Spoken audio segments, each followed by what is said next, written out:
बिजली सार्फिन 27 अरब रुपए की मजीद इजाफी बोझ के लिए हो जाएं तैयार।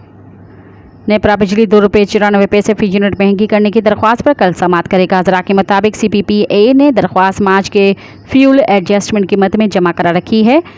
मनोअन इजाफे का बिजली सार्फिन पर 27 अरब रुपए का इजाफी बोझ पड़ेगा। सालाना बुनियादों पर मार्च में बिजली की पैदावार में 8.21% कमी हुई।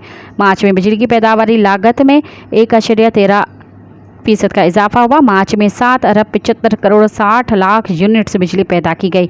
मार्च में पानी से 27.63, मकामी कोयले से 10.74% बिजली पैदा की गई।